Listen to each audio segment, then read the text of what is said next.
عارفين انتوا لما تعجبنا أكلة ونقول عليها الأكلة دي جامدة جدا جدا؟ هي دي بقى وصفة النهاردة.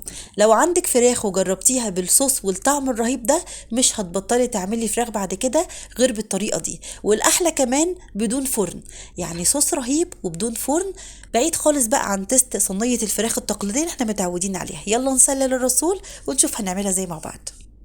اول حاجه جهزت الطاسه فيها شويه زيت، والنار تكون عاليه على معلقتين كبار من الزبده او السمنه. يمكن بفضل الزبده اكتر، بتديها طراوه وتست جميل. هنزل بقى بالفراخ كده على دفعات، تكون كده مفروده مش على بعض عشان تاخد اللون الذهبي الحلو من الاتجاهين. لازم اديها صدمه والنار تكون عاليه عشان ما تنزلش العصاره بتاعتها. عايزه بقى تعلي بالطعم، انزلي في فصين 3 كده كبار من المستكه، هي هتدوب من السخونيه بس بتفرق جدا في طعم الصوص. والفراخ دي طبعا انا غسلاها من قبليها بليله، وشايله الجلد ومصفياها ومتبلاها ببصله مفرومه ناعم وملح وفلفل اسود. اساسي كل اللي متابعني عارف ان انا بحب اتبل الطيور تحديدا الفراخ، سواء بقى تسلقيها وتستخدميها في اي وصفه بتفرق جدا في الطعم. شلت من عليها البصل عشان ما يحرقش معايا بسرعه وانا بديها صدمه، البصل اللي انا كنت متبلاه بيها يعني. وبدات ان انا اديها لون حلو كده من الاتجاهين. طلعت بقى الكميه الاولانيه في سيرفيس جنبي او صينيه، وهنزل بالشويه تانيين طبعا على حسب بقى كميه الفراخ اللي انت هتعمليها. اهم حاجه ما تستعجليش عليها ابدا لحد ما تبدا تاخد اللون الحلو. هي كده طبعا بتخش في التسويه.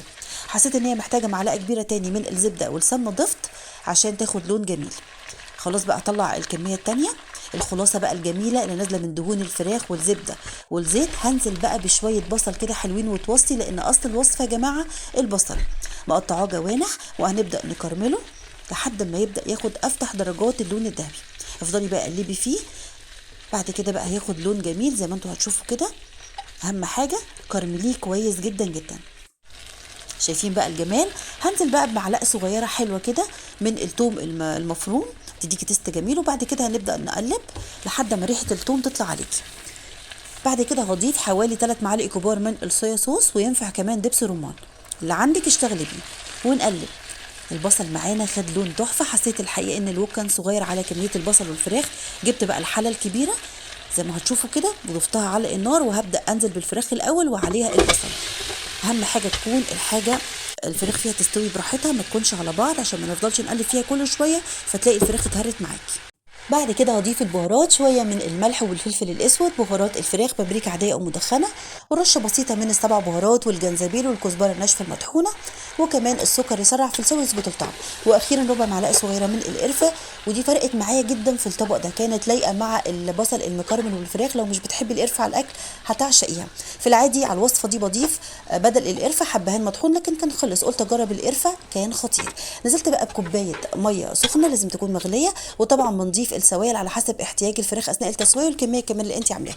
نزلت على الفراخ بنص كوبايه تاني من الميه على الكميه دي، هديت النار وكمرت كده عليها بالغطا وسبتها تستوي. شايفين يا جماعه؟ كل ما تكون الحله كبيره والفراخ تكون مفروده كده تشرب من الصوص كويس وتستوي معاكي كده براحتها وما تتهريش كل ما تيجي تقلبي فيها. هغطي عليها. كان فاضل حوالي 5 دقايق قبل ما الصوص يتقل. عملت اختبار للحم كان دايب والصوص تقل معايا زي ما انتم شايفين. هنزل بقى بقطعه فحم عشان اديها تست المشوي، لانه بيفرق جدا جدا مع معلقه زيت، وغطيها 5 دقايق تاني عشان اخد التست. زي ما بنعمل كده كباب الحله، احنا النهارده عاملين كباب الفراخ، حاجه كده جديده ومختلفه وسريعه. ونسمي بسم الله. عارفين انتوا الجمدان؟ هي دي الوصفه اللي بنقول عليها وصفه جامده جدا، كانت ريحتها جايبه اخر الدنيا. ما تتقدمش غير كده في صينيه او سرفيس كبير. زينتها بقى بشويه كزبره خضراء او بقدونس وشويه رز ابيض او مخلل، تبقى احلى وجبه ممكن تجربوها. عارفين انتوا لو عندك عزومه وعملتي الفراخ دي في نص السفره، كل اللي هياكلها من ايدك هيقولك هاتي ايه الطريقه. بعيد خالص عن تيست وطعم صينيه الفراخ بالبطاطس اللي احنا اتهرينا منها، والطريقه التقليديه اللي بالطماطم بقى والفلفل والحاجات الكتير دي. والاحلى كمان يا جماعه لو لاحظتوا بدون فرن، كله كده على بعضه على البوتاجاز، مش هتوقفي كتير في المطبخ. خطيره وسريعه، وطعم بقى اللحم دايب خالص وشارب من الصوص تحفه، ومقاديرها كمان مش كتير. جربوها، متاكده ان شاء الله هتعجبكم جدا جدا، هتبقى ادمان عندكم، مش هتبطلوا تعملوا الفراخ غير بالطريقه بتاعه النهارده. مستنيه رايكم فيها بالامانه، اكتبوا لي لان ببسط جدا لما بشوف التعليقات بتاعتكم. اوعوا تنسونا في خالص الدعاء ولايك وشير لو الفيديو عجبكم، وباي باي.